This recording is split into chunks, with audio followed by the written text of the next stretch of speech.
Buenos días a todas, a todos. Bienvenidos a la cuarta sección del Bosque de Chapultepec, a la Cineteca Nacional. Siéntense, por favor. Bueno, hoy es un muy buen día porque finalmente inauguramos todo el recorrido del tren Toluca, Ciudad de México.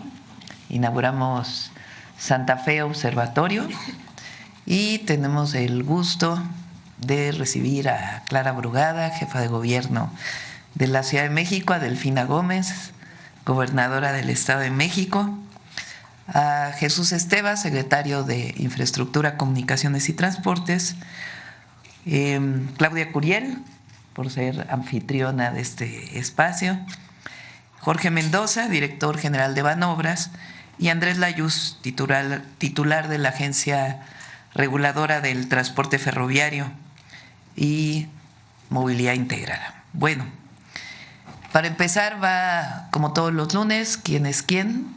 Muy rápidamente, Iván, y después vamos a darle la palabra a la jefa de gobierno, a la gobernadora del Estado de México, después a Andrés, que nos va a platicar sobre el tren, después a Jesús, las características de la obra, es una obra muy interesante, y finalmente Jorge Mendoza, porque Fonadín es quien opera el tren,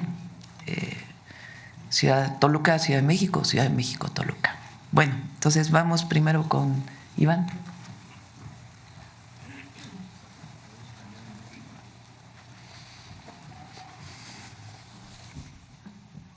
Muy buenos días a todas y a todos. Con su permiso, Presidenta, iniciamos quienes quieren los precios con la información de las remesadoras. Finavien continúa siendo la remesadora que mejor posicionada está por tener la combinación de promedio de comisión y promedio de tipo de cambio. Recordar que hacemos este ejercicio de envío de recursos de $400 hacia México y por estos $400 Finavien está dando 7,062,81 centavos. Le vamos a dar una palomita. Y la que menos da es RIA Money Transfer en esta modalidad de depósito a cuenta o transferencia, da 6,645,63 centavos. Le vamos a poner un tache. Adelante, por favor. En la modalidad de envíos en efectivo, la que más da es Pangea Money Transfer, 7,072 pesos. Le vamos a poner una palomita. Y la que menos da es Wells Fargo con 6,678,30 centavos. Le vamos a poner un tache. Adelante, por favor. Aquí está un ejercicio que hicimos semana tras semana, de la primera semana de 2026, de cuánto es la diferencia que da Finavien con la que menos da y puede llegar hasta 417 pesos más. Entonces es muy importante hacer este comparativo para ver cuál es la mejor remesadora. Adelante, por favor. Gracias. Ahora, en nuestro seguimiento a la Estrategia Nacional para promover la estabilización del precio de la gasolina, tenemos que 23.57 es el promedio nacional y aquí está la información de las gasolineras que mejor precio dan. 23 pesos con 10 está de Pemex en San Luis Potosí. Le vamos a dar una palomita. Adelante. Y están las que se siguen volando la barda con los precios. Tenemos estas Petro 7 en Saltillo, Coahuila, 24.99. Le vamos a poner un tache. Y aquí está el margen de ganancia. Esta gana 3.50 por cada litro de gasolina. Adelante. Aquí está nuestro comparativo de los artículos de primera necesidad. Tenemos 750 pesos con 80 centavos. Le vamos a poner una palomita. Y tenemos esta en Puebla, 927,90, la más cara. Le vamos a poner un tache. Adelante. 3 ciudades, Azcapotzalco, Ciudad de México, la más barata, Soriana Hiper Pabellón, Azcapotzalco, 801,20, palomita, y la más cara, Walmart Nextengo, 922,80, tache. En Culiacán, Sinaloa, la más barata, Soriana Hiper Zapata, 843,90, palomita, y Walmart de Culiacán, 908,20, también palomita por estar por debajo de los 910 pesos. En Tijuana, Baja California, la más barata, Precio Jardines, 806,70, palomita, y la más cara, Bodega Aurrera Lomas de la Presa, 915,20, tache. Adelante. Ya salió la revista del consumidor de febrero. Tenemos 2 estudios de calidad, uno sobre pastas dentales y otro sobre cepillos eléctricos. Y tenemos un artículo, Amor y Dinero, cómo elegir productos financieros en pareja, y un artículo muy interesante sobre los 50 años de la Profeco que se cumplen este año. Aquí está el código QR para que descarguen la revista y recordar que es gratuita, de manera impresa también está disponible para todas y para todos. Adelante, por favor. Y finalizamos con la actualización y seguimiento del caso de los conciertos de BTS.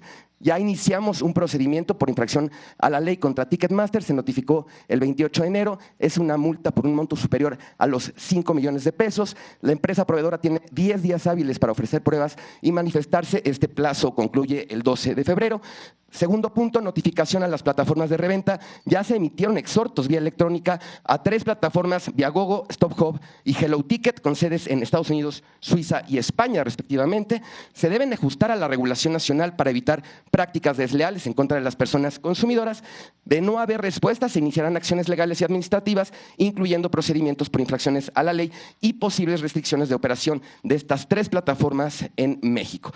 Y tercer punto, ya se está en la elaboración de lineamientos para regular publicidad, información y venta de boletos para conciertos, festivales y espectáculos. Se trabaja en coordinación con la Agencia de Transformación Digital y Telecomunicaciones y en las próximas semanas se van a publicar en el Diario Oficial de la Federación para el cumplimiento de estos lineamientos. Esto, Presidenta, muchas gracias, muy buenos días. Gracias, Iván. Adelante, Clara.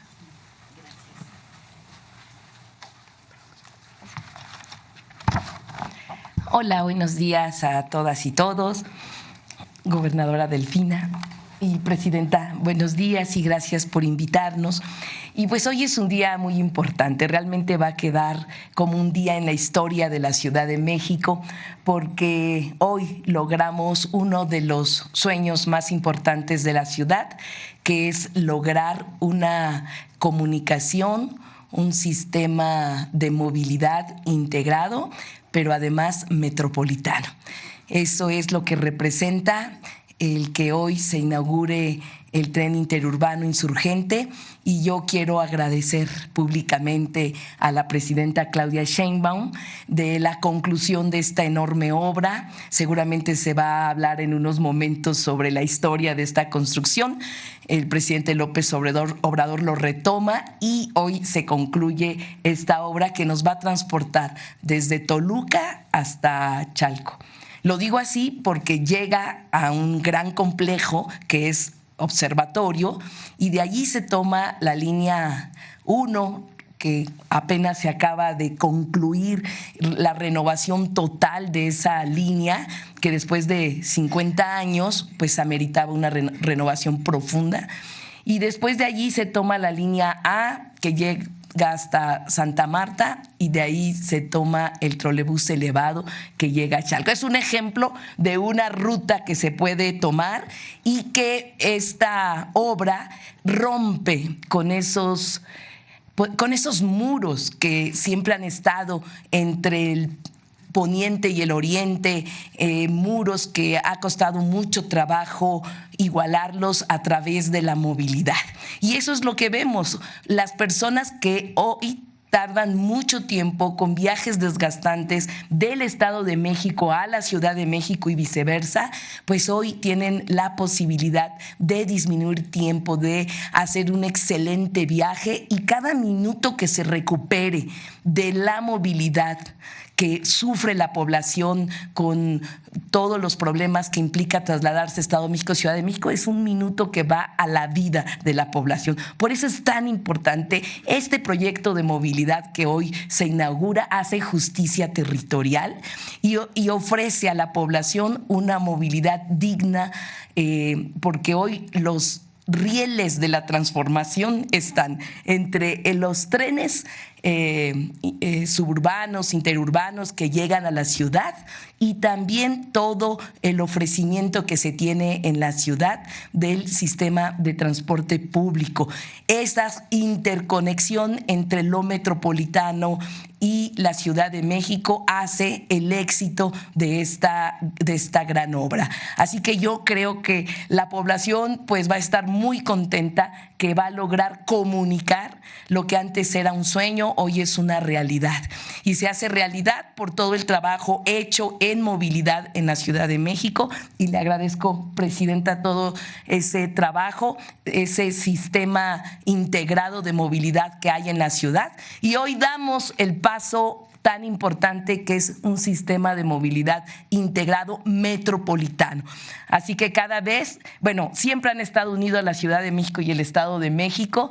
Hay mucha problemática metropolitana, y así como hay los problemas metropolitanos no se detienen con las fronteras administrativas. Hoy las soluciones que se le están dando a lo metropolitano también deben de hacer a un lado las fronteras administrativas. Así que muchísimas gracias y felicidades al Valle de México, y muchas gracias, presidenta, gobernadora, y a todo el gran equipo de la presidencia. Gracias.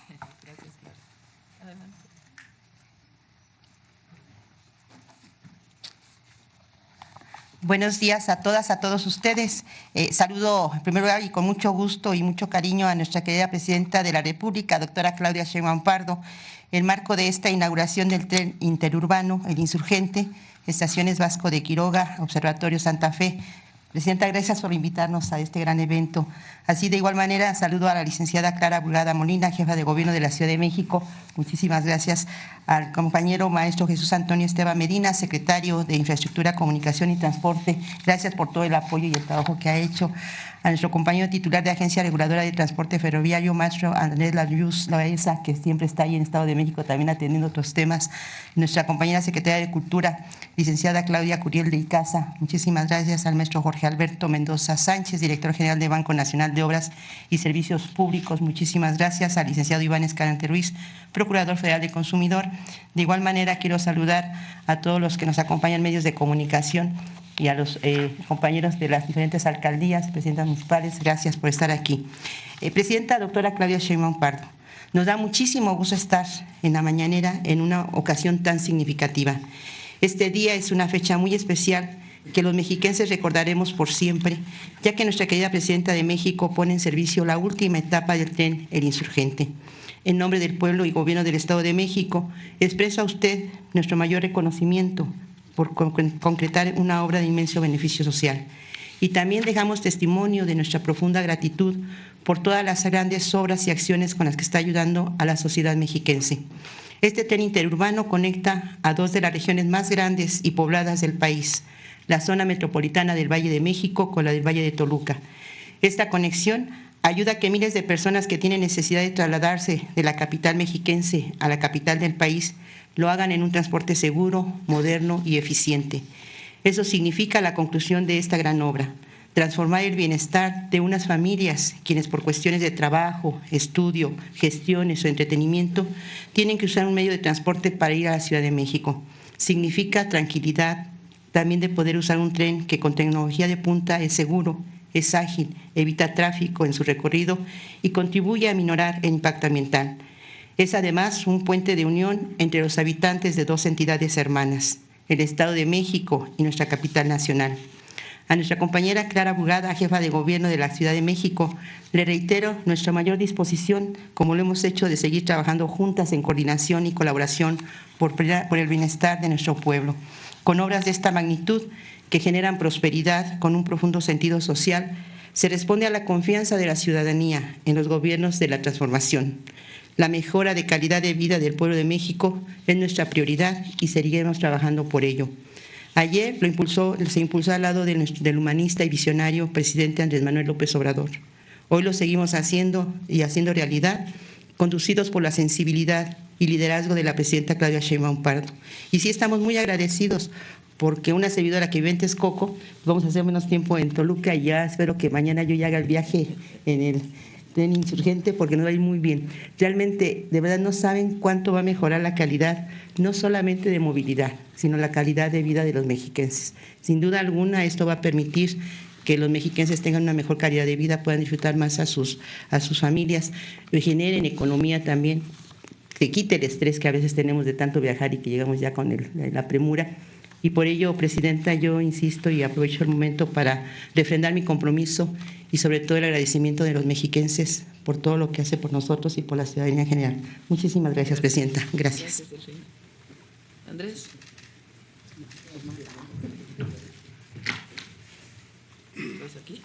Muy buenos días a todas y todos. Con su permiso, presidenta, voy a pasar a la pantalla acá. Muy buenos días, presidenta, jefa de gobierno, gobernadora, compañeros del gobierno de la Ciudad de México, del Gobierno del Estado de México, del Gobierno federal. Simplemente las características generales creo que vale la pena recordarlas. Este es un servicio, como ya se decía, que va desde el Valle de Toluca, de hecho, el extremo poniente de la ciudad de Toluca, que es en Sinacantepec, hasta la estación de observatorio en la Ciudad de México, que conecta con la línea 1 del metro. En el Estado de México son 4 estaciones: Sinacantepec, Toluca Centro, Metepec y Lerma, que es la primera apertura que se hizo, la etapa 1 de 19.6 kilómetros en el año 2023. Después tenemos de Lerma a Santa Fe, en donde no hay estaciones, pero es donde se cruzan propiamente las montañas que dividen estos dos valles, y esa apertura se hizo el 31 de agosto del 24, todavía con el presidente López Obrador y la presidenta electa en ese momento, y este es el tramo que está abriendo, que es Santa Fe, Vasco de Quiroga, Observatorio. Hoy, 2 de febrero, son los últimos 8.4 kilómetros. En total estamos hablando de 57.7 kilómetros de recorrido con 7 estaciones, aproximadamente 50 minutos, poquito menos de una hora el recorrido con el que iniciamos la operación, o inicia Banobras la operación de la línea, una frecuencia de entre 5 y 7 minutos entre trenes. Son 20 trenes en donde caben 719 pasajeros, la mayoría sentados, pero también hay espacio para que vayan parados. Ahorita daremos más detalles. La demanda estimada a lo largo de la vida del proyecto será de 140,000 pasajeros al día, uniendo estas dos zonas metropolitanas que tienen 2.3 millones de habitantes en el caso de Toluca y 22 millones de personas en el caso de la zona metropolitana del Valle de México. Como está la conexión con Observatorio, que es lo que veremos a partir de hoy, tenemos conexiones con la línea 1 del metro, pero en Vasco de Quiroga, que también será la apertura de la estación aquí cerquita en Vasco de Quiroga, se tiene la conexión con la línea 3 de Cablebús. Y más adelante, ahorita también lo mostraré, será la conexión con la línea 12 del metro, el CETRAM Observatorio y la terminal de autobuses poniente. Ahora, el secretario Esteban va a hacer la explicación de la obra que se hizo en el viaducto. Gracias. Con su permiso, Presidenta, buenos días a todas y a todos. A continuación, les describo lo que ha sido la construcción de este último tramo. Adelante. Este último tramo tiene 8.4 kilómetros, es el tramo 3, a la ciudad le tocaron 19 en total, de esos se concluyeron los que teníamos hasta Santa Fe y se tuvo un avance importante en la administración del presidente López Obrador en cuanto a este tramo último. Aquí comenzamos viendo casi 2.8 kilómetros de longitud de lo que le llamamos viaducto Santa Fe, que es un viaducto con traves de concreto, con columnas de concreto prefabricadas de 34 metros de altura. Son nada más en este tramo 32,000 metros cuadrados de construcción, va hasta la glorieta de Vasco de Quiroga, son 78 apoyos, 78 cabezales, tuvo la complejidad de cruzar la autopista en un solo claro, son claros de 40 metros y tienen pilas de cerca de 35 metros de profundidad. Un tramo complicado por el proceso constructivo, como vieron, eran grúas de gran capacidad, de más de 1,000 toneladas, las que se utilizaron en este proceso. Adelante con el siguiente.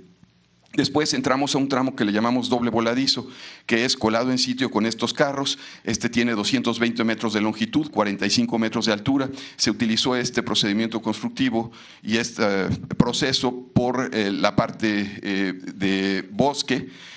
Todos los procesos constructivos tuvieron que ver también con respetar el medio ambiente. Eso fue una visión, un pronunciamiento que se tiene en el proceso o en la decisión de selección de los procesos de estructuración. Son 44 pilas con profundidades entre 30 y 40 metros y 4 apoyos.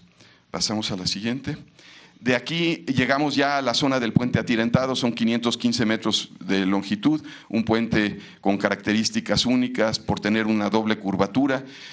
Es un claro de 200 metros para librar la ermita Vasco de Quiroga y el manantial que se tiene ahí. Ahí, como parte del proyecto de la cuarta sección, del proyecto Chapultepec Naturaleza y Cultura, se insistió mucho en que conviviera, que fuera respetuoso de esta zona de la ermita, y de ahí que Gabriel Orozco fue uno de los que insistió en este proceso, en esta decisión de modificar la estructuración que se tenía originalmente. Y de ahí pasamos ya Bueno, son 121 pilas de cimentación, fue muy complejo. Aquí avanzó la Secretaría de Infraestructura, Comunicaciones y Transportes en la administración anterior hasta parte de los apoyos, que son estas torres que ven, que tienen entre 65 y 75 metros de altura, y ya nos tocó en esta administración concluir el tensado y la construcción, el cierre del doble voladizo, así como el atirantado. Nada más para dimensionar: 19,000 metros cúbicos de excavación, 30,000 metros cúbicos de concreto, 6,400 toneladas de acero, 104 tirantes. Y pasamos a la siguiente. La estación Vasco de Quiroga, esta es muy simbólica y también es un pronunciamiento de la visión de la presidenta y en su momento del presidente de tomar en cuenta al pueblo de Santa Fe, tomar en cuenta toda esta zona. Aquí no existía una estación en el proyecto original y se encontraron las condiciones. Era una zona relativamente plana que nos permitía, por la distancia, ubicar una nueva estación. Entonces, esta estación tiene 8,000 metros cuadrados de superficie, se ocuparon 10,000 metros cúbicos de concreto, 2,400 toneladas de acero y en unos momentos más estaremos cortando el listón. Adelante. Pasamos ya a la zona de industria militar. Aquí son cerca de 5 kilómetros donde se utilizó este sistema de lanzado de dovelas. Es un sistema donde utiliza una estructura que lo que va haciendo es cargar estas dovelas de 80 toneladas hasta 90 toneladas y se siguen librando claros de 40 metros. Las columnas son coladas en sitio y las dovelas son prefabricadas. Este proceso, pues llegábamos a avanzar cuando ya se tomó el ritmo hasta 2 entreejes por semana.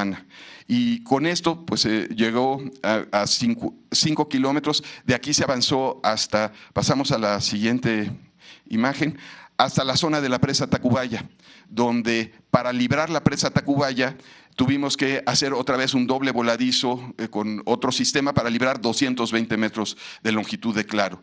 Y como ven, pues había que hacer labores de contención, de estabilización de taludes, de construcción de pilas profundas. Aquí estábamos igual hablando entre 25 y 30 metros de profundidad.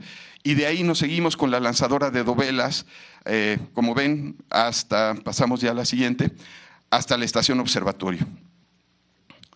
En la estación observatorio estamos hablando de una estación de 36,000 metros cuadrados de superficie, casi 40,000 metros cúbicos de concreto, 10,600 toneladas de acero, una estructura compleja, tiene 5 niveles, como ven son columnas prefabricadas inclinadas que había que apuntalar en el proceso, igual haciendo uso de grúas de las máximas capacidades que existen en el país y además sosteniéndolas hasta que formábamos los marcos, es decir, que la estructura estaba estable. Todo esto pues implicó un proceso secuencial, desarrollos de ingeniería muy avanzados para poder llegar a construirla en el tiempo inclusive que se hizo. Y también fue una de las modificaciones que se hizo al proyecto porque se ajustó y se ahorró un monto significativo al cambiar la estructuración que se tenía inicialmente. Adelante con la siguiente. Aquí vemos la distribución de esta estación. Son 5 niveles. Actualmente se está construyendo el deprimido de vehículos porque así es la secuencia, pero eso no impide que ya entre en operación el tren y con los demás niveles funcionando. Esta última etapa estará concluida a mediados de este año. Ya está en proceso de construcción, ya está obviamente colada esta losa y están en proceso de excavación. De ahí pasamos al mezanín, que son las conexiones con la línea 1 y la línea 12 del metro. Después tenemos el nivel de calle, el vestíbulo, que es lo que conecta con las líneas 1, el CETRAM, el terminal de autobuses y Belén de las Flores. Y finalmente tenemos el andén donde se toma el tren. En unos momentos más pues también estaremos recorriendo hasta la estación. Adelante. Antes de poner en la operación y siguiendo los protocolos que establecimos desde que estuvimos en la Ciudad de México, llevamos a cabo pruebas de carga. De poner a los 2 trenes con carga máxima, son cerca de 400 toneladas, se estacionan durante 3 horas para ver deformaciones y también se toman mediciones de sus propiedades dinámicas, es decir, cómo vibra. Todo esto nos sirve de referencia para tener una línea base, para saber cómo está la estructura en estos momentos y después de algún sismo también tener información en tiempo real de las condiciones en las que queda. Entonces, están instrumentadas, van a quedarse instrumentadas como tenemos otras líneas instrumentadas en la ciudad y es importante como parte de los procesos que seguimos de certificación y de puesta en operación. Es mucho de lo que se hizo los últimos meses en cuanto a pruebas tanto de operación como pruebas de seguridad estructural. Y adelante. Pues siempre, como me han escuchado, que una frase de Lao Tse de el agradecimiento es la memoria del corazón, recordar que las obras no se construyen solo con capacidad técnica, sino sobre todo con autoridad moral, con mística de servicio. Y eso es lo que manifestamos hoy y agradecemos a los trabajadores, a las trabajadoras de este último tramo, a las empresas.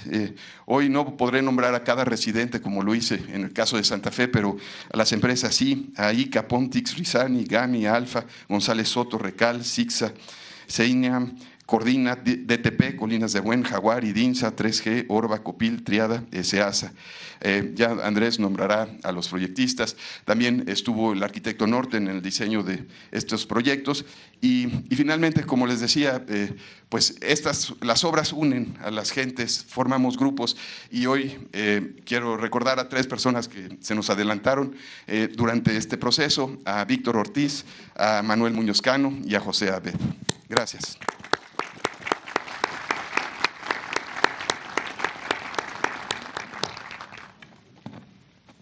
Otra vez, Andrés. Sí.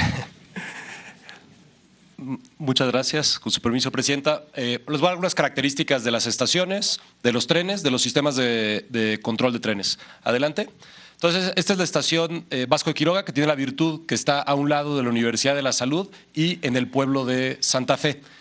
Sí, también quiero mencionar que es particularmente simbólico que la entonces jefa de gobierno, hoy presidente de la República, haya propuesto que se hiciera esta estación.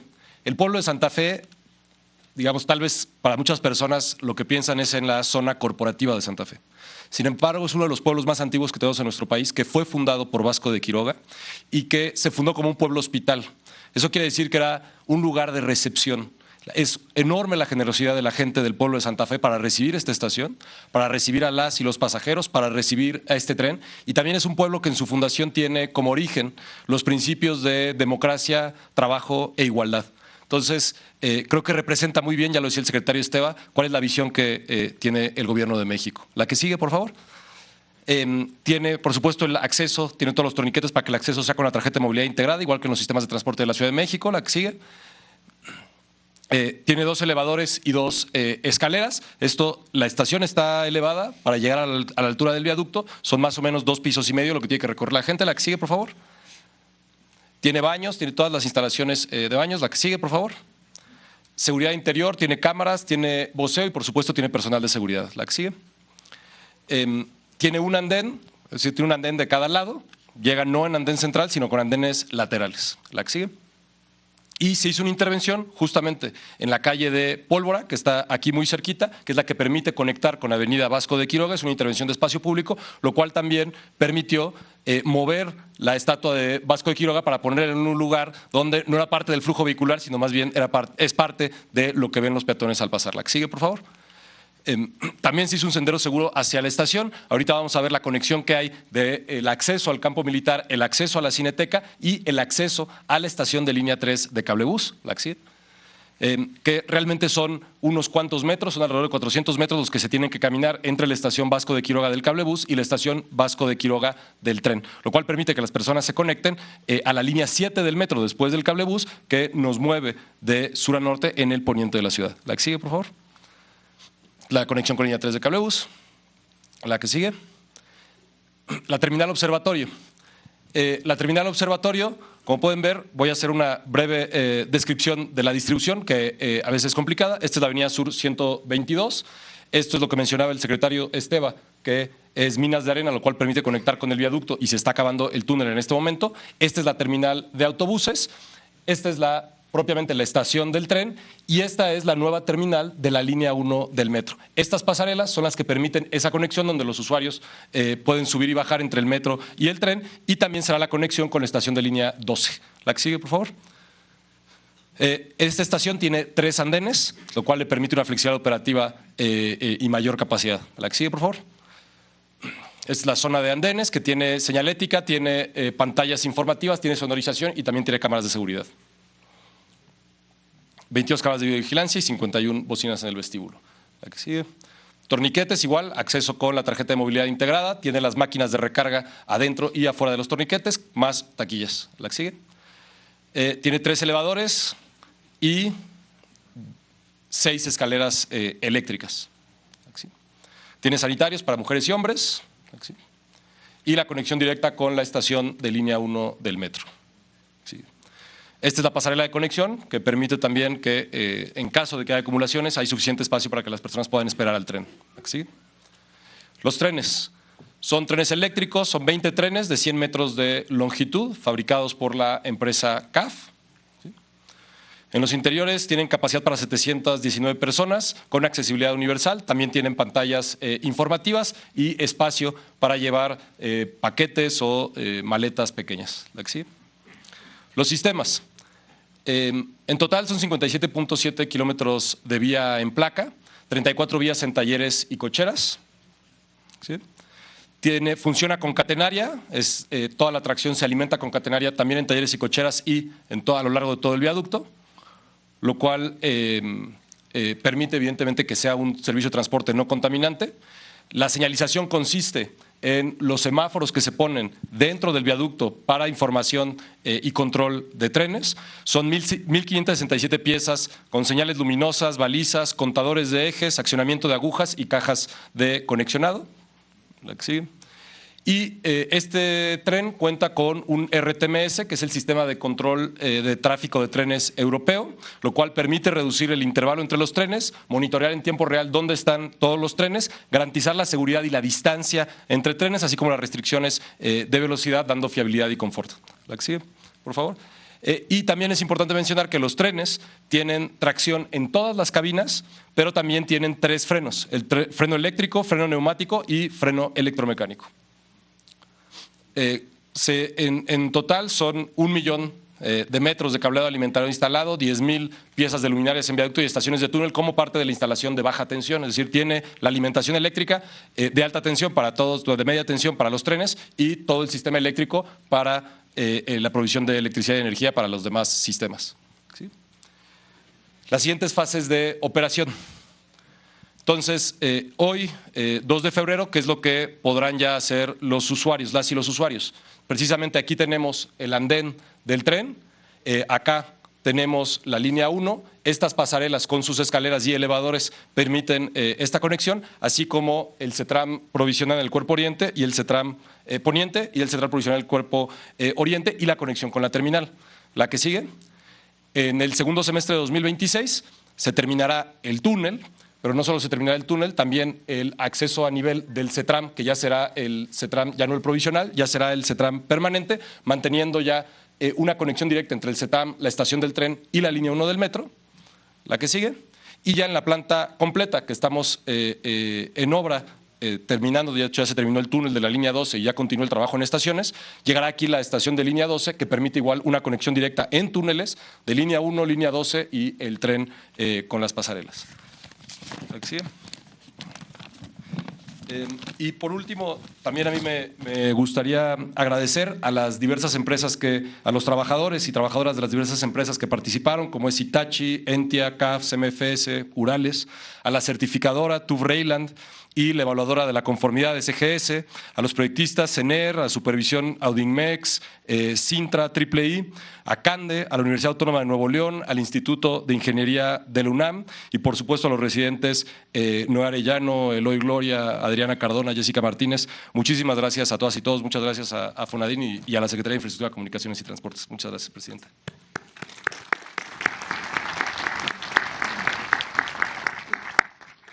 Acabo ya. Buenos días a todas y todos. Buenos días, Presidenta, Jefa de Gobierno, Gobernadora, Secretario, miembros del gabinete. Pues hoy, como ven, estamos saldando una deuda histórica. Y pues este proyecto no hubiera sido posible sin el liderazgo de nuestra presidenta. Como saben, trabajó mucho en este proyecto, primero como jefa de gobierno de la Ciudad de México y hoy como presidenta de la República, dirigiendo toda la labor del Gobierno de México.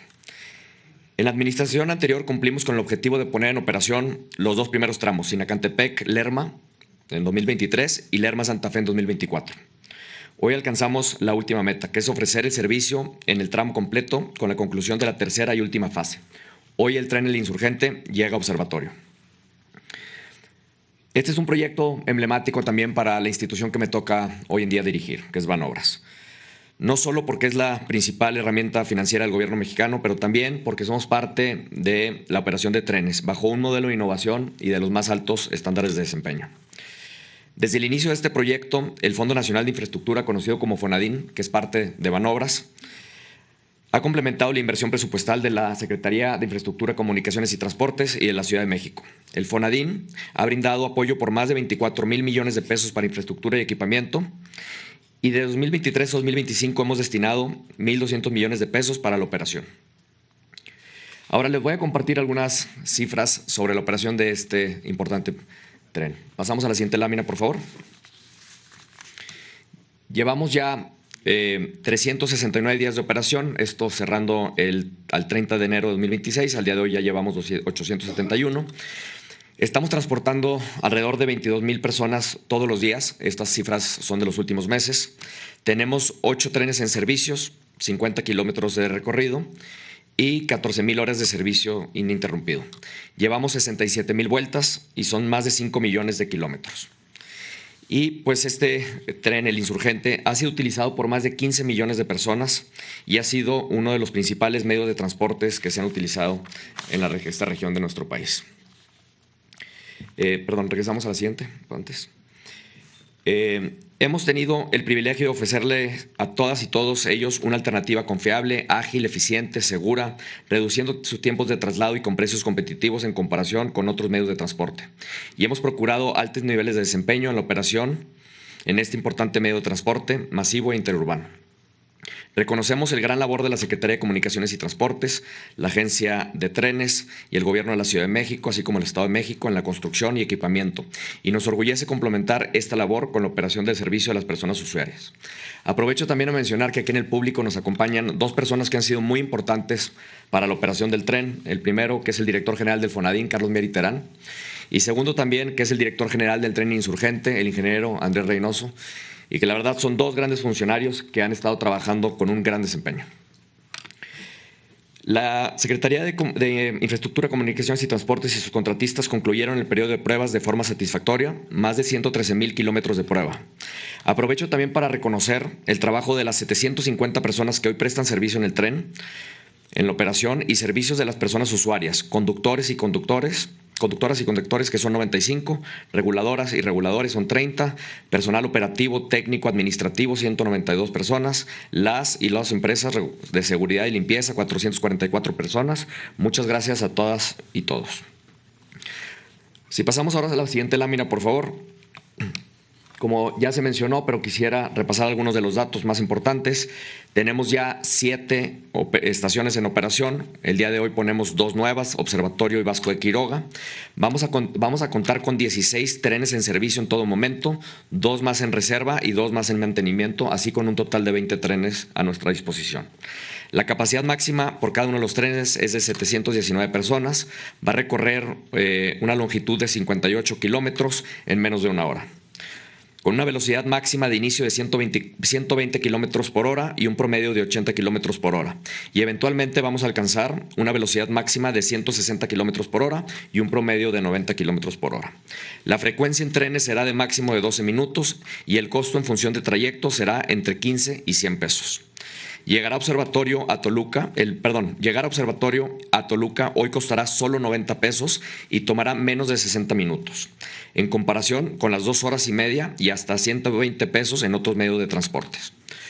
El horarios de servicio se homologan con el metro. De lunes a viernes vamos a estar operando desde las 5 a las 24 horas, los sábados desde las 6 hasta las 24 horas y domingos y días festivos desde las 7 a las 24 horas.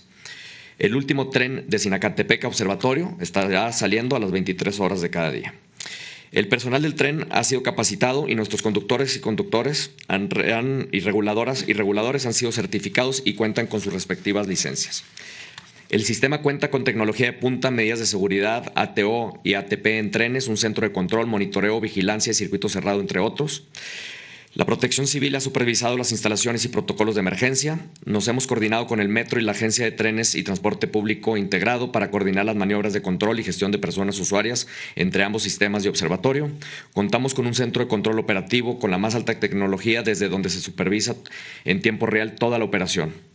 Todas las estaciones cuentan con un sistema de boletaje programado para operar con el esquema de registro y cobro de entrada y de salida con la distancia recorrida. Cuenta también con escaleras eléctricas, escaleras fijas, elevadores, videovigilancia, voceo, pantallas informativas, intercomunicadores para personas usuarias y vigilancia permanentemente. Los trenes cuentan con espacios designados para personas usuarias en silla de ruedas, embarazadas y personas de la tercera edad, videovigilancia, calefacción y aire acondicionado, sistemas de sonorización y voceo, pantallas y personal de vigilancia a bordo. El sistema ya cuenta con conectividad con la red de transporte de pasajeros, pero ahora crecerá el alcance de comunicarse con el sistema de transporte colectivo del Metro en Observatorio y con el cablebús en Vasco de Quiroga. Como mencioné, si pasamos a la siguiente lámina, las tarifas que tenemos ya fueron aprobadas y registradas desde 2023 por la entonces Agencia Reguladora de Transporte Ferroviario. Va a ser desde 15 pesos hasta 100 pesos, y el recorrido que creemos que va a ser uno de los más recurrentes es el de Observatorio Toluca y viceversa, que costará tan solo 90 pesos, que es mucho más bajo que otros medios de transporte. Este es un gran logro y convierte el tren insurgente en una importante arteria para la movilidad, que va a ser el oxígeno para quienes se trasladan en el poniente de la Ciudad de México y el Valle de Toluca. Nos complace mucho ser parte de este esfuerzo y nos muestra el compromiso de estar brindando un buen servicio a todas las personas usuarias. Contar con un sistema de transporte como este significa saber que ahorrarás tiempo y dinero, saber que llegarás con comodidad a tu destino, saber que cuentas con un transporte más seguro, particularmente para mujeres, niñas y adolescentes, saber que reducimos nuestro impacto al medio ambiente al usar un transporte que es 100% eléctrico. Reducir significativamente los tiempos de traslado significa llegar pronto a tu centro de trabajo o a tu escuela, pasar más tiempo con la familia en casa, reunirte con tus amigas, amigos y seres queridos con mayor frecuencia, realizar tus mandados, tareas, compras y trámites con un menor tiempo y un menor costo, conocer los atractivos culturales y turísticos de la ciudad y el Valle de México, y en todo esto mejorar tu calidad de vida. Como saben, en la Cuarta Transformación, todos los proyectos y todo el presupuesto público se destina a proyectos y programas que generen bienestar en todas y todos los mexicanos. Asimismo, en Banobras nos complace ser parte del bienestar y prosperidad al que contribuye una mejor movilidad, porque Banobras, como les había dicho, no solo es un banco, también hacemos muchas cosas. Muchas gracias, Presidenta. Muchas gracias a todos. Felicidades. Felicidades a todas y todos. A ver, solo muy rápido, quiero nada más contarles algo. Ya sé que ya hablamos mucho del tren, pero para quienes nos escuchan que no viven en la zona metropolitana, estamos en el poniente de la ciudad. Este lugar era una industria militar desde el siglo XIX. Es decir, aquí el ejército mexicano hacía armas, vehículos y otros productos relacionados con su actividad. En el periodo de Peña Nieto, este lugar, bueno, ya había quedado, digamos, absorbido por la ciudad, la industria militar. Entonces el objetivo pues era moverlo. Hoy ya está en Puebla la industria militar, en un espacio alejado de las ciudades. Pero este lugar lo querían vender y hacer un desarrollo habitacional. Para quienes no conocen esta parte de la Ciudad de México, aquí hay una zona de mucho nivel económico, una zona financiera incluso, que es Santa Fe. Y en la parte de abajo aún está el antiguo pueblo de Santa Fe, una zona popular. Bueno, entonces aquí querían hacer un segundo Santa Fe. Lo querían vender en cerca de 10,000 millones de pesos. Cuando llega el presidente López Obrador y nosotros a la jefatura de gobierno, le dijimos no lo vaya a vender, por favor, porque esto va a generar pues un problema para la ciudad, el tener otra zona habitacional. Y además es un bosque muy bonito. que en realidad este bosque se hizo con el ejército, porque la mayoría de los árboles que están plantados aquí se plantaron con el ejército desde el principio. Entonces se tomó la decisión de que aquí fuera un centro cultural.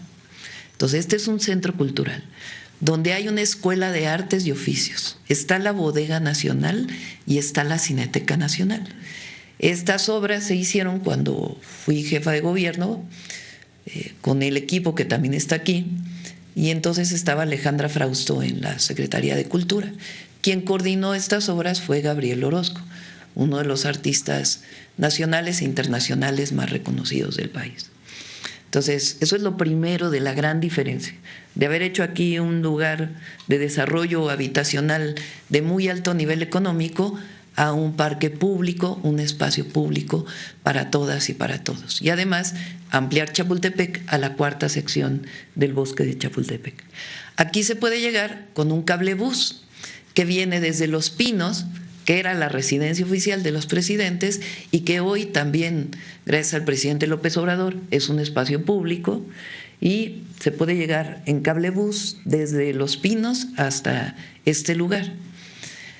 Además, el tren interurbano, hoy tren insurgente, de Toluca a Ciudad de México no tenía una estación aquí, o sea, solamente era para la zona residencial de Santa Fe. Entonces pedimos en su momento que se hiciera una estación aquí, que es la estación Vasco de Quiroga. Además, uno de los puentes quedaba justamente en medio de un manantial, que es uno de los pocos manantiales vivos que quedan en la Ciudad de México.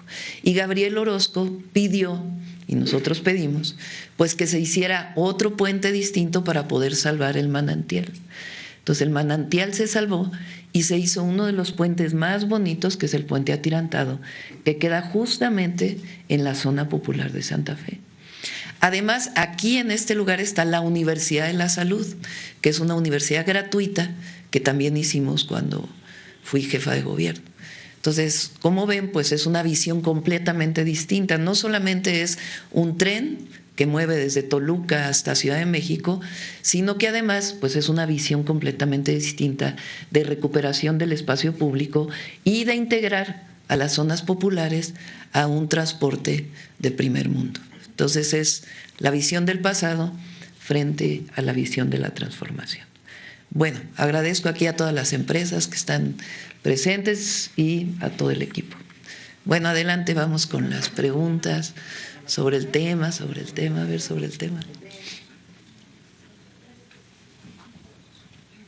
Gracias, presidenta. Buenos días. Karina Aguilar, de Diario 24 Horas. Preguntarles, ¿cuál es la inversión total de esta obra? Son alrededor de 100,000 millones de pesos. El tren se hizo en 12 años, desde 2014, que en realidad cuando llegamos en el 2018, pues tenía muy poquito, y ahora pues finalmente se inauguró hasta la primera parte del Estado de México, después hasta Santa Fe y ahora Observatorio.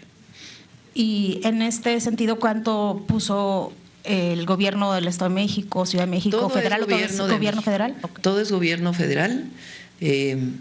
Una parte pues fue desde el periodo de Peña Nieto, después con el presidente López Obrador, que como saben él decidió que todas las obras que estaban pendientes se terminaran, que no quedara ninguna obra a medias. Así los 90 hospitales que estaban a medias, pues también hoy estamos terminando 10, a él le tocó terminar 80. Igual pues el tren y otras carreteras que estaban pendientes. Entonces finalmente se terminó. Y otro tema importante es que cuando estuvimos en la Ciudad de México con recurso federal, le tocó a Jesús coordinar esta obra. Por cierto, no está aquí, pero quiero mandarle un saludo a Luis de Ya, que fue quien coordinó esta obra desde la Ciudad de México. Muchas gracias, presidente. En otro tema, preguntarle si el senador Adán Augusto López le informó sobre su decisión de dejar la coordinación de Morena y si usted sabía que se iba a ir ahora a trabajar a territorio. Digo, no deja el Senado, pero ya no la coordinación y la Jucopo. Le informó a la secretaria de Gobernación hace unos días y sabíamos pues que se iba a integrar al trabajo territorial de Morena. Entonces, le informó a la Secretaría de Gobernación y tomaron la decisión, entiendo que ayer. ¿Considera que esta es una buena decisión del senador? Digamos, ¿hace más falta en Morena que como operadora Pues es una del interior? decisión de él y pues siempre va a ayudar. ¿Usted estaría pensando en ofrecerle quizá alguna embajada? No, él tomó la decisión y el partido de invitarlo. Eso fue lo que nos informó. Gracias, presidenta. También preguntarle sobre esta ayuda humanitaria que llevarán esta semana a Cuba, ¿en qué consiste, cuántas toneladas, cuánto tiempo va a ser esta ayuda? Ya lo vamos a informar, estamos en ese proceso y obviamente poniéndonos de acuerdo con la Embajada de Cuba aquí, de exactamente pues qué es lo que necesitan. Entonces, ya en su momento informaremos con todo detalle. Presidenta, y sobre la violencia que está sucediendo en Jalisco este fin de semana y también en Sinaloa, ¿qué es lo que le ha informado el Gabinete de Seguridad? El gabinete lo informa, están apoyando tanto al Estado de Sinaloa como al Estado de Jalisco y a todo el país. Gracias. Aprovechando la presencia de la gobernadora del Estado de México y del secretario de Infraestructura, preguntarles qué van a hacer en esta zona del Valle de México, la salida hacia Querétaro, donde pues cada vez está más complicada la autopista por todos los centros logísticos que se están haciendo, en donde están llegando muchísimos tráilers, pero no se están haciendo más vialidades. ¿Cómo resolver esto? Incluso ha habido muchísimas cierres de la autopista, de la caseta en Tepozotlán, porque pues ya no hay prácticamente paso porque todos los tráilers ahí se estacionan. Una parte muy importante es el tren. Recuerden que estamos haciendo el tren México-Querétaro y el tren Ciudad de México-Pachuca. Y bueno, de Querétaro ya los trenes hacia el norte. El objetivo es que esté terminado en el 2027 y para las personas que normalmente viajan en vehículo, pues el objetivo es que puedan migrar al tren y entonces pues quedaría solamente para carga. Además de que hay pues tren de carga que sigue funcionando de México a Querétaro. Aunque el problema está en los habitantes de Cuautitlán Izcalli y de Tepozotlán, porque son los que usan esa autopista todos los días y son los que se ven afectados con todos estos centros logísticos y los trailers que se estacionan incluso sobre la misma autopista. Se estaban obras, tiene una obra para ampliar la México-Querétaro, ¿no, Jorge? Estamos ampliando la México-Querétaro. ¿Para cuándo y en qué zona? ¿Quieres comentar algo, Jorge, de la ampliación de la México-Querétaro? Bueno, lo primero es que vamos a tener pronto en unos días una mañanera donde vamos a explicar todo el plan carretero. Ahí vamos a estar explicando todas las obras que se van a hacer, tanto con la parte presupuestaria como con la parte de inversiones mixtas y los famosos conocidos MROs. En la parte de Querétaro vamos a ayudar a modificar algunas de las casetas, vamos a incluir algunos carriles laterales en la salida de la Ciudad de México y vamos a también mejorar toda la infraestructura de la Ruta 57 hasta la frontera para que así pueda transportarse mejor y tener así dos rutas, la que va por el corredor del Golfo y también por la Ruta 57 y con eso creemos que vamos a resolver una parte muy importante. Hay que recordar, y como lo han mencionado varias veces la presidenta, es que estamos de alguna manera resolviendo el tema del tráfico por dos frentes. Por un lado es la parte de la carretera y por otro lado es la parte de los trenes hacia el norte. Y con eso creemos que la verdad es que vamos a tener una movilidad mucho más integrada y mucho más sencilla. Gracias, presidenta. Buenos días. Buenos días. Sobre el tema, a ver, compañero. Lo dicen sobre el tema, hacen una pregunta y luego…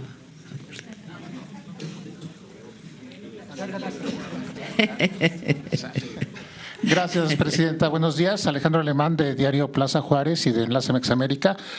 Quisiera preguntar, aprovechar que está aquí el responsable de la operación de los trenes, sobre el transísmico, no sé si contaba o cuenta con los sistemas ATP y ATO para su manejo, para su seguridad, pero de todas maneras los trenes han operado desde hace mucho tiempo y se cuida mucho la velocidad. Van sobre una línea y tienen una hora de llegada, una hora de salida, tienen bitácoras, tienen sistemas, ¿no?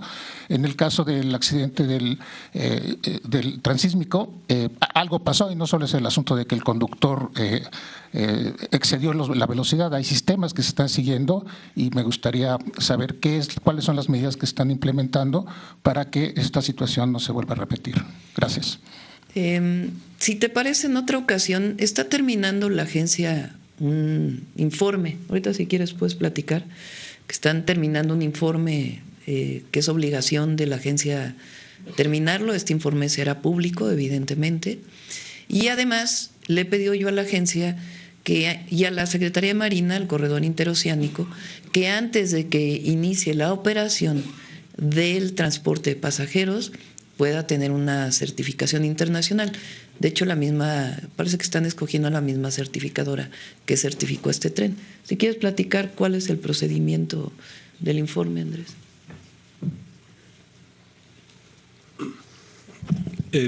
Sí, el informe tiene, digamos, un proceso que es el establecimiento de hechos, que eso ya se llevó a cabo, y después entraremos a más detalle, no solo a lo que ya ha informado la Fiscalía, sino a cuáles son las características generales y, digamos, lo que llamamos los factores contribuyentes, ¿no?, en el reporte. Eso es simplemente parte de lo normal. Adicionalmente, y de forma preliminar, ya lo ha mencionado la presidenta, tenemos la recomendación de que a través de un tercero independiente se haga una evaluación completa del servicio, que esa evaluación tenga un conjunto de recomendaciones y después que tengamos una verificación de la implementación de todas esas recomendaciones, de tal forma que más allá de la determinación específica de lo sucedido, sea algo que no pueda volver a suceder. De la implementación de lo ejecutado, digamos, justamente de las recomendaciones. ¿Y cabría la posibilidad de una auditoría nacional o internacional? Como les decía, es un tercero independiente el que va a hacer una evaluación, un conjunto de recomendaciones y después la verificación de la implementación de esas recomendaciones. ¿Y para cuándo estaría eso? Estamos estimando que sea entre 2 y 3 meses. Sobre el tema, presidente. A ver, tengo una segunda pregunta, perdón. Hablando de certificaciones, usted estuvo ayer en San Quintín, planteó este tema de la certificación para empresas agroexportadoras. Habrá que recordar que el secretario del Trabajo, Marat, también lo planteó el sábado con los diputados. Y lo que yo quisiera preguntarle, se entiende que se va a hacer una iniciativa de ley para que la Secretaría del Trabajo pueda dar estas certificaciones. La pregunta es si eso contempla que esa certificación pueda ser internacional, dado que los trabajadores agrícolas se mueven, son migratorios, van a Estados Unidos, allá las empresas también los contratan y allá también son sujetos de prácticas laborales, a veces que les dicen cosas que no les cumplen el contrato, en fin, hay una serie de situaciones donde la Secretaría del Trabajo únicamente se encarga de la contratación de los trabajadores. La pregunta concreta, repito, es si esa iniciativa de cambio de atribuciones va a tener carácter internacional. No podemos nosotros aprobar una ley que tenga carácter internacional. Para eso hay tratados internacionales y regulaciones internacionales. En todo caso, se aprueba por el Senado un tratado de comercio, como los tratados comerciales que pueden tener un área que es la laboral. Para ello, pues en realidad está la Organización Internacional del Trabajo, la OIT, que determina una serie de recomendaciones y orientaciones para todos los países que son miembros. ¿Qué es lo que se va a hacer en términos de ley? Solamente se agrega algunas palabras en la Ley de Comercio Exterior. Esas palabras tienen que ver con regular la parte laboral de los jornaleros agrícolas para la producción de exportación y también la ambiental. Esa es la modificación de ley que se va a hacer. ¿Cuál es el objetivo?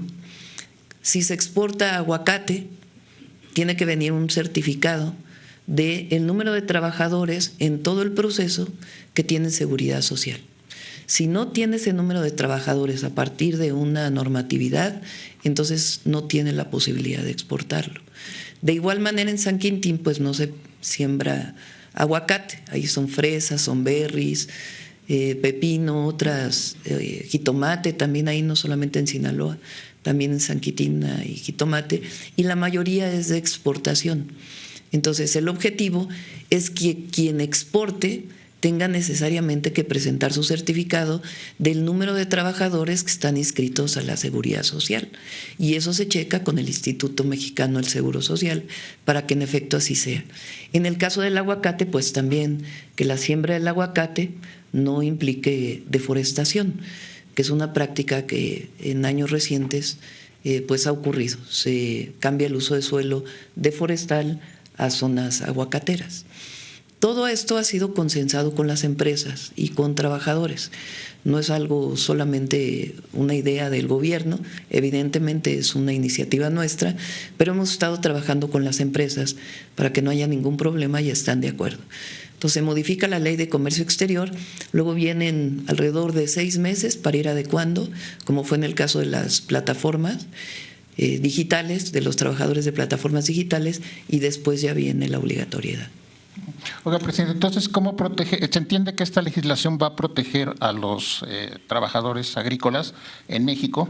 Entonces, ¿cómo proteger a esos trabajadores agrícolas que están trabajando en Estados Unidos, que están trabajando en Canadá? ¿Cómo el gobierno puede involucrarse en la protección de sus derechos en otros países? A través de la Organización Internacional de Comercio, los propios consulados y de las reglas establecidas en el Tratado Comercial.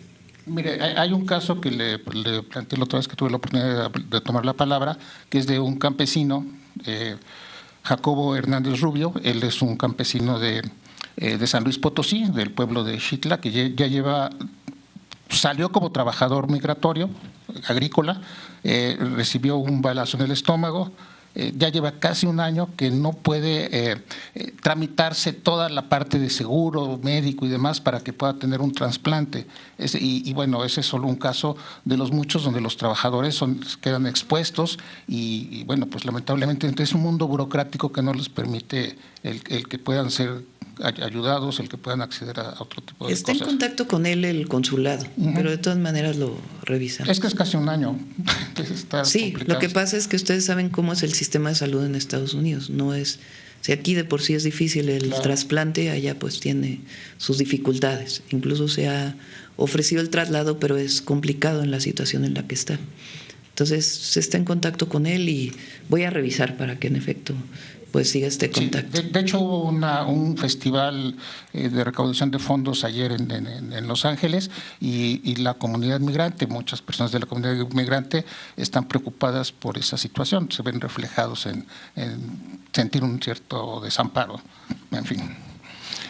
Para terminar, un tercer tema, Presidenta, inició el periodo de sesiones, hay una serie de nombramientos, sobre todo nombramientos ciudadanos que le corresponden al Poder Legislativo. Mencionaría el tema de los consejeros del INE que terminan en abril, mencionaría el auditor superior de la Federación, mencionaría también a la presidenta del Comité de Participación Ciudadana del Sistema Nacional Anticorrupción, que además hay 2 plazas vacantes. Desde luego entiendo que es un problema o una situación que debe resolver el legislativo, pero se han visto, pues han detenido mucho los nombramientos de ciudadanos, o sea, no sé por qué. A ver, lo de la Auditoría Superior de la Federación es en febrero, ellos abren el proceso en febrero, está en tiempo, y los consejeros del INE es en abril, también se está en tiempo, y en el caso del Comité de Participación Ciudadana del Sistema Nacional Anticorrupción, pues ya nos toca a nosotros, ya pronto. De hecho, ayer terminó la presidencia de la…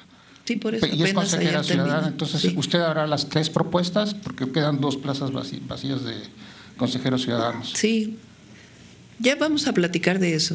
Nuestro objetivo es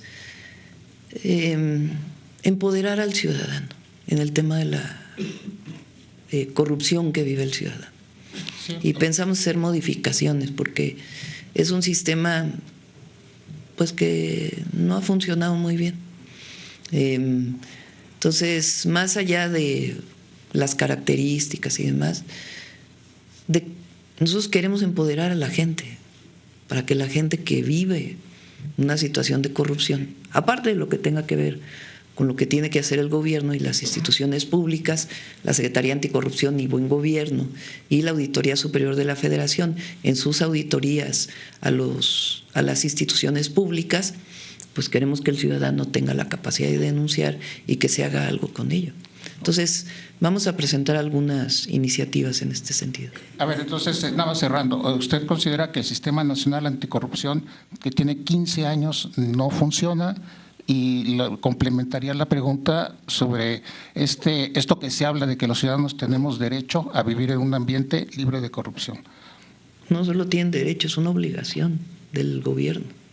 Entonces, necesitamos desde mi perspectiva, y lo hemos platicado, con empoderar al ciudadano, que cada vez que denuncia, esa denuncia tenga consecuencias.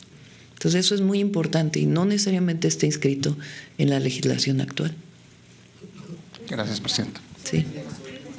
Vamos a ver, ¿quién más? Saben que no se ve casi desde aquí. A ver, el compañero que desde hace rato está queriendo preguntar. Ya lleva varios días. Sí, gracias, presidenta. Muy buenos días. Gusto en saludarla a usted y a los gobernadoras y parte de su gabinete. Pues quisiera iniciar pues las preguntas primeramente con lo que tiene que ver con la llamada de Trump. Para conocer, presidenta, si ahí se contestó lo que viene siendo la invitación a la Junta de la Paz o si existe alguna respuesta por parte del gobierno mexicano. No hablamos de eso en la llamada de teléfono, no se comentó, y Relaciones Exteriores contestará esta semana. ¿Se mantiene lo de su postura frente al Estado de Palestina? Sí, pues no solamente es de la presidenta, es algo del Estado mexicano. Gracias, presidenta. En otra pregunta también, dándole seguimiento a la carta que le mandó usted al presidente de Corea sobre este grupo BTS, si ya tuvo alguna contestación. Sí, nos contestó que ya están en contacto con la empresa promotora y que esperan que muy pronto se pongan en contacto. Esperemos que sean buenas noticias. Bueno, nada más contestaron que me contestó el presidente de Corea que muchas gracias por el interés de las y los mexicanos por este grupo musical, que agradece mucho la carta y que ya se puso en contacto con la empresa productora de BTS y que pues esperan que se pongan en contacto pronto con nosotros. Gracias, presidenta. El día de ayer se viralizó un video en donde usted platica, o algunos dicen regaña, sí, a algunos legisladores. Para conocer, presidenta, un regaño caluroso.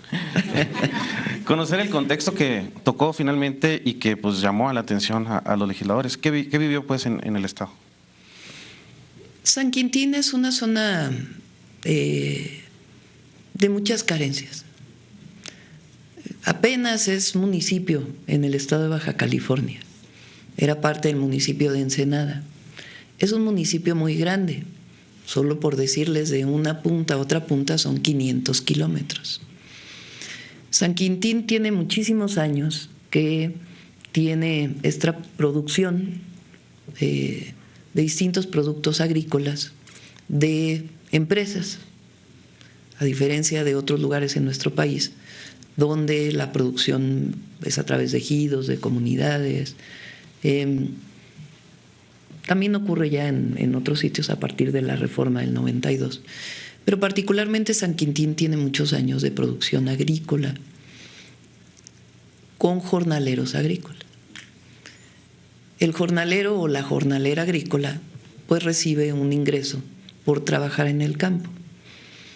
Durante muchos años parte del problema de las y los jornaleros agrícolas era que llegaban con las familias a trabajar, mucho trabajo infantil y además con muchísimo plaguicida, es decir, productos químicos que afectan la salud de los jornaleros. El día de antier, que estuve ahí, a la hora que platiqué con la gente, había como 4,000 personas, pues les pregunté, ¿cuántos llevan 10 años viviendo aquí? Pocos. 20 años, pocos. 30 años, la mayoría. ¿De dónde vienen? De Oaxaca, de Guerrero, de Veracruz, de Michoacán, de Chiapas, algunos.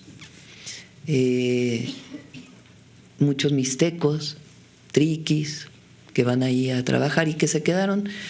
Durante muchos años fue jornaleros que iban y regresaban. Y después se fueron quedando allí a vivir. Les pregunté si tenían casa, me dijeron que sí, pero cuando pregunté quién está regularizado, pues nadie está regularizado.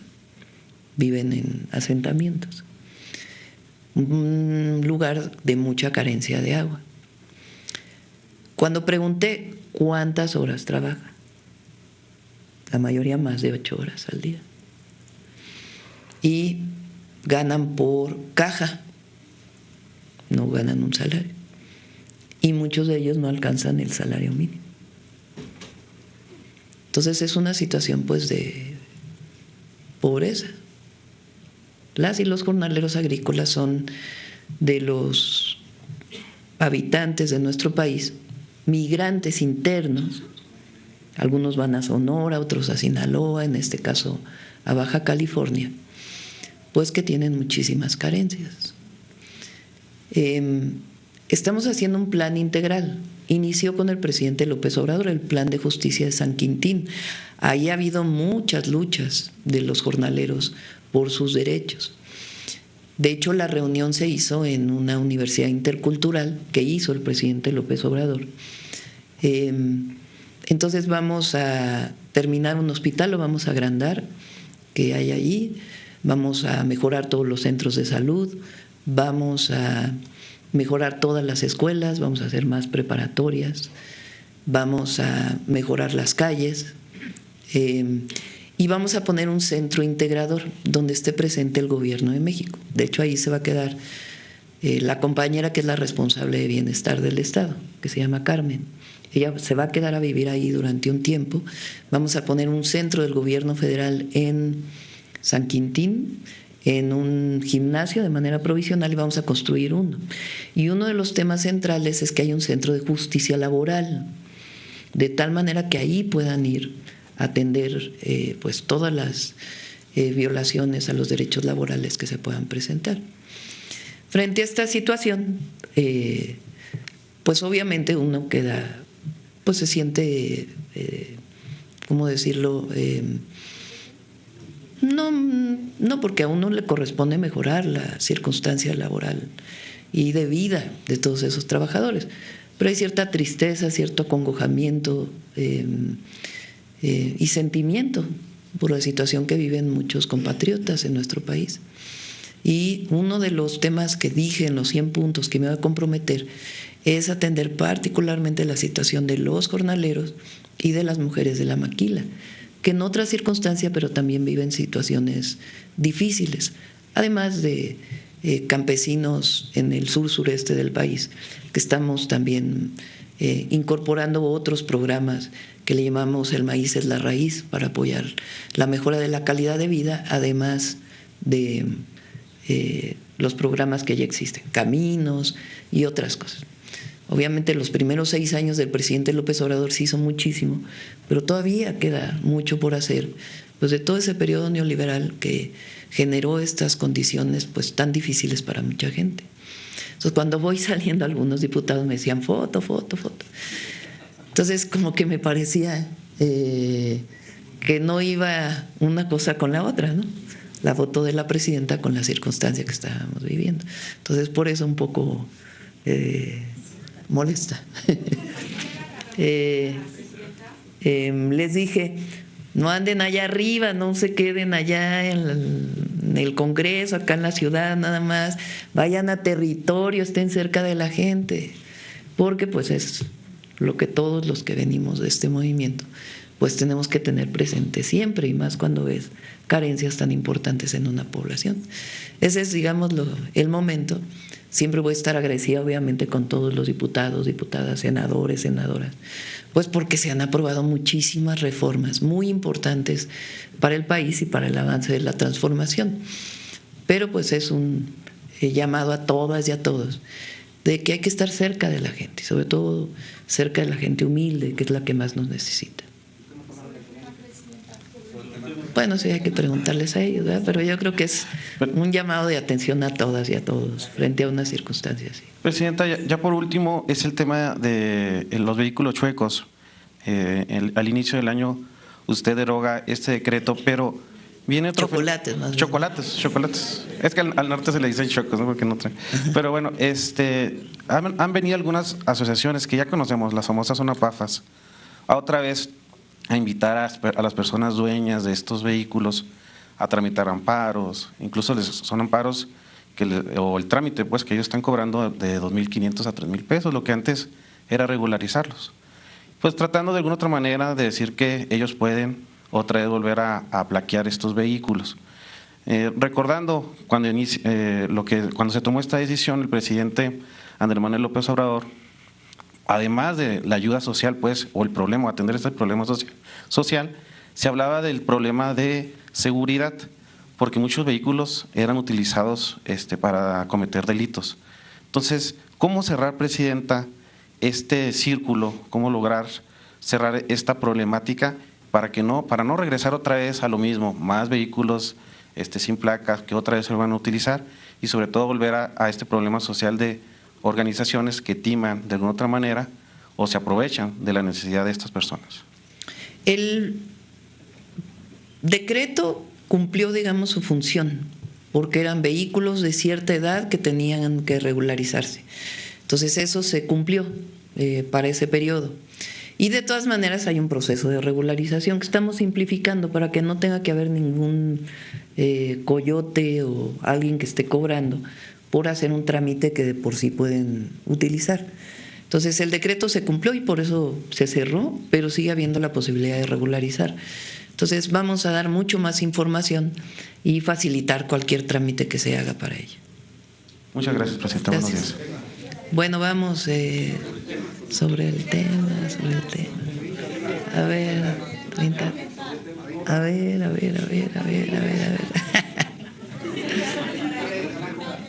A ver aquí el compañero. Gracias, Presidenta. Disculpe que no me levanto. Están cómodas las butacas de la Cineteca. Están mejores que allá las de… Muy recomendable. Las de tesorería. La Gracias, Presidenta. Bueno, mi primera pregunta es acerca de los costos. Este proyecto pues tuvo muchos sobrecostos en el pasado, sí, el triple, efectivamente, y hubo cambios estructurales. Todo esto que generó muchísimo dinero, mucho gasto, ¿no se está trasladando a través de las tarifas al usuario? ¿De qué manera se evita eso? Tiene una larga historia esta obra.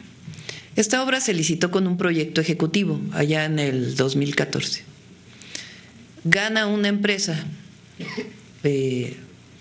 o varias empresas, ¿no? En el caso de la parte de la Ciudad de México gana una empresa, que por cierto no tenía historia de construcción de obras viales. Al otro día de que se asigna el contrato, cambia el proyecto ejecutivo. Ese es el primer problema. Quienes están aquí, que se dedican a obra, saben que cuando hay un proyecto ejecutivo que cambia, entonces los precios que se licitaron, pues ahora todos los precios se llaman extraordinarios, porque como no estaban contemplados en el proyecto original, pues entonces todos los nuevos precios prácticamente son extraordinarios. Entonces eso ya puso un problema gravísimo en la administración de la obra, porque las obras tienen su parte de ingeniería, pero tienen su parte para que cobren las empresas que están construyendo, pues una parte administrativa que por cierto es bastante compleja para garantizar que en efecto se hizo todo lo que se va a pagar. Primer problema. Segundo problema, en la parte de la Ciudad de México, esto fue en todo, en la parte de la Ciudad de México, la empresa que se encarga originalmente de hacer toda la obra, pues tenía retrasos y retrasos y retrasos y retrasos. Tanto que llegó un momento en que se pusieron sanciones, pedían más recursos, otras sanciones, pedían más recursos y prácticamente por 1 año y medio no avanzó la obra. Entonces, como el dinero era federal, en mi caso estaba en la jefatura de gobierno, fuimos con el presidente López Obrador y le dijimos, bueno, pues la autorización para cerrar el contrato de esta empresa y asignarle a 11 empresas, ¿no? 11 empresas por tramitos para que se terminara la obra, porque si no, iban a ser otros 15 años. Entonces, finalmente se le quita el contrato y se va asignando por pedacitos. con una complejidad enorme, porque además, como ven, pues va pasando por la ciudad, por el poniente de la ciudad, y pues hay que hacer mucha gestión con los vecinos para que no haya problemas. Todavía hay ahí algunos vecinos que todavía se quejan, se les ha atendido en todo, pero bueno, hay que seguirlos atendiendo. Entonces, pues una complicación bastante grande. Y además cambios que todavía hizo Jesús Esteva con los proyectistas en la obra, porque por ejemplo la estación observatorio, su costo era 3 veces lo que costó. Entonces se redujeron todavía los costos, particularmente la estación observatorio y la de Santa Fe, también hubo reducción de costos. Entonces, y además no tenía contemplado pues toda la movilidad alrededor de la estación observatorio. Entonces, todo eso hizo que pues, la obra tuviera las complicaciones, aparte de las complicaciones de su construcción, porque pasar por la carretera Toluca, pasar por las vialidades, pues también tuvo su complicación, los montajes. Había zonas de montajes en donde había un edificio de este lado, un edificio de este lado, y había que montar una trave súper pesada.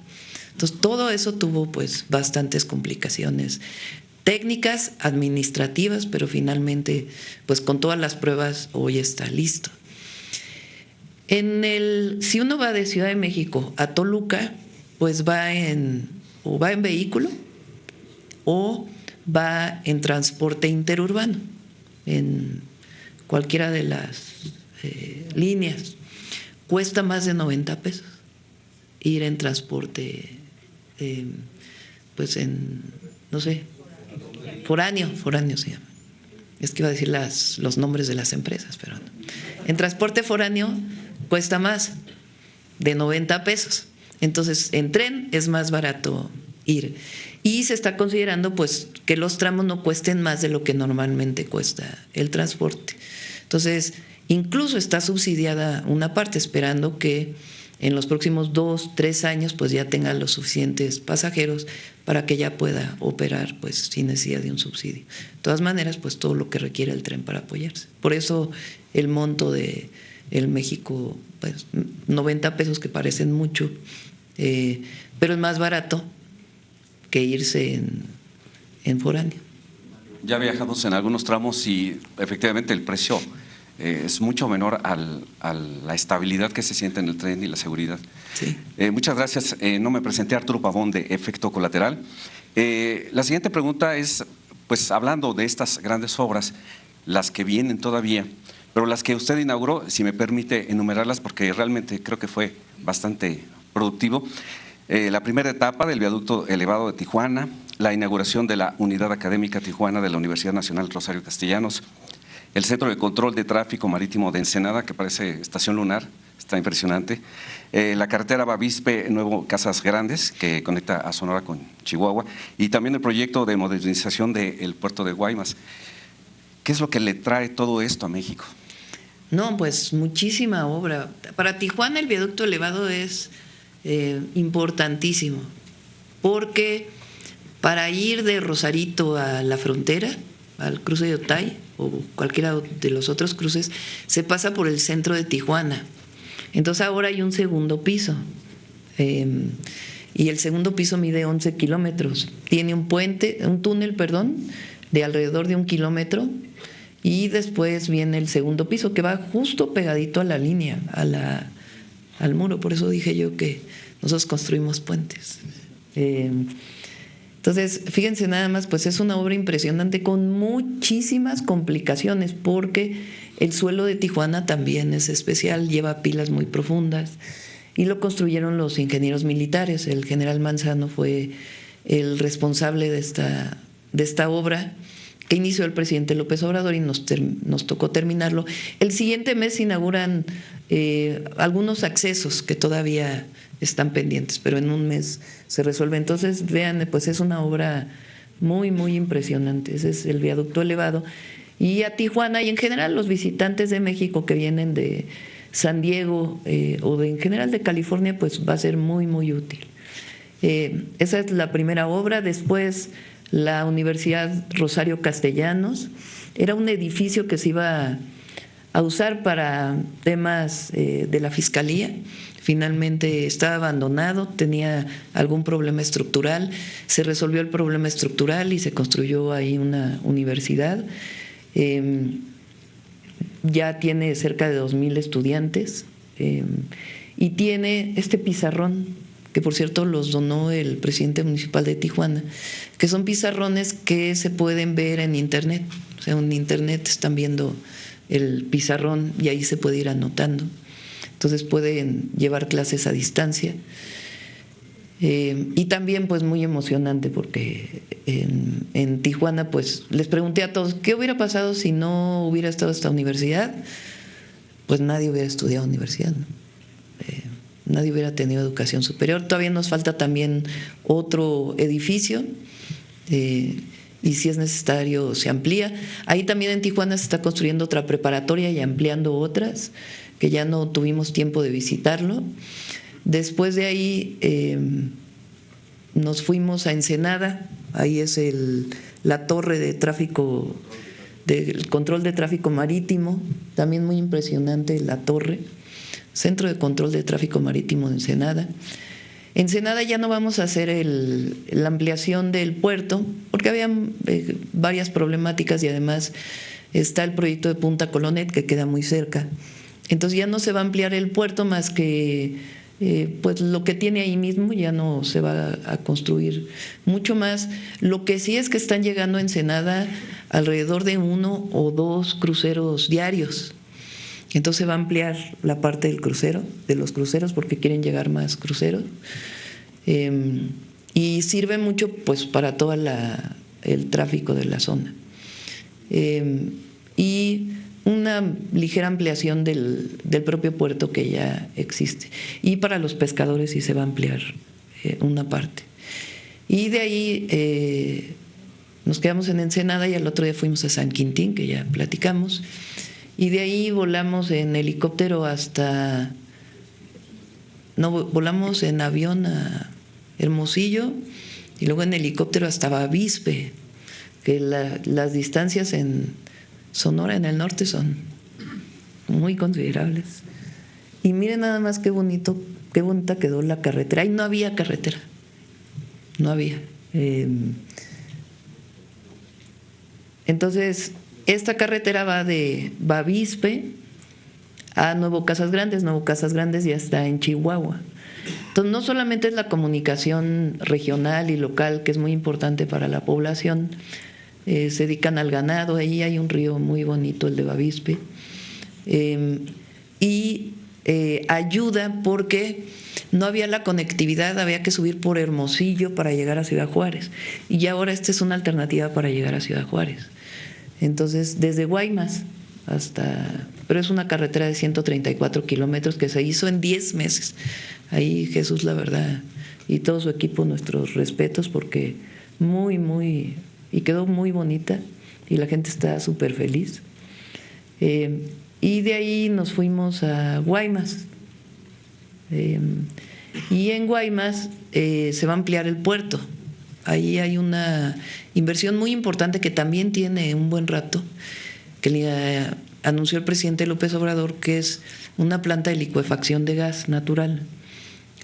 Esa planta no se había podido hacer porque falta un pedazo de gasoducto de Hermosillo a Guaymas, y ya Senagas lo va a hacer, y ya están todos los permisos. Entonces en un mes más o menos inicia la construcción y eso ya va a permitir que pues inicie esta construcción, además de la ampliación del propio puerto de Guaymas. Ahí en Sonora está la planta de Ford, muy importante.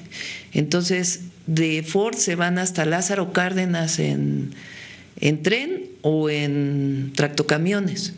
Entonces, pues ahora de Ford a Guaymas, pues se reducen los tiempos y pues va a ser mucho más fácil la exportación de vehículos. Entonces, realmente fue, en efecto, muy productiva la visita al norte del país. Muchas gracias. Y ya por último, preguntarle a la Secretaria de Cultura si hay ya noticias más halagadoras acerca de la IA y el doblaje, la industria del doblaje en México. ¿Quieres comentarlo?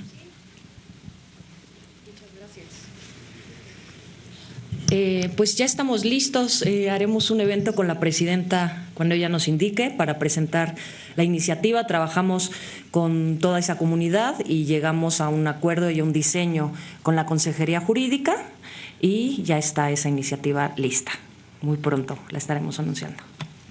Muchas gracias. ¿Por qué no platicas todas las iniciativas? Claro, pues vienen muchas iniciativas muy importantes de apoyo a la comunidad cultural que por muchos años se han esperado. Está, bueno, la de doblaje. Viene la ley de cine que lleva muchísimo tiempo esperando salir a la luz. También es algo que ya viene, que es parte también del fortalecimiento al cine. Si bien han visto que desde que entró la presidenta hubo mucho apoyo, incremento en los estímulos, hubo un incremento significativo en el presupuesto, hemos transparentado mucho las convocatorias, se incrementaron los topes del EFICINE, como lo ha pedido la comunidad, y esta ley va a ser muy importante también para que el ecosistema del cine, también en temas de exhibición, el tema de pantalla, de que se pueda ver mucho más cine, a reserva de que está esta maravillosa cineteca y es un esfuerzo de gobierno, pues tiene que ser un esfuerzo integral. Está esa, también vamos más adelante a anunciar otra que salió en alguna mañanera, que es la de derechos compensatorios por música. En muchos países, en más de 60 países, ya se paga lo que escuchan en los celulares, en muchos países. Y en México, muy pronto también estaremos anunciando que todos los compositores, los músicos, también puedan tener una retribución de lo que se escucha como parte del derecho de autor en el consumo del uso de los celulares. Las aplicaciones, eso ya también se ha hablado con el gremio, las mismas compañías están de acuerdo y eso también va a ser muy, muy importante junto con estas otras iniciativas para fortalecer pues los derechos de los artistas desde una política integral que también se ha estado esperando y que muy rápidamente y con toda la voluntad de la presidenta pues hemos podido trabajarlo con la consejería, con las comunidades y salir a puerto para respaldar a la comunidad y fortalecer lo que la presidenta también comentó hace poco, que también se estará anunciando, que son los incentivos al cine, que eso también va a ser algo que estaremos anunciando, pero va a potenciar también una industria nacional muy importante de muchos trabajadores y trabajadoras del cine. México hace muy buen cine, tiene un gremio muy fuerte, tiene un país y tenemos un país maravilloso. Y eso también va a ser algo histórico que estaremos anunciando y que todo esto es articular una política de apoyo a la comunidad, a la industria y a las industrias creativas. Muchas gracias, presidenta. Gracias, presidenta. Ya, ¿no? Ya son 9:45, ¿no quieren ir al tren? Además hay tamales hoy. Hay tamales.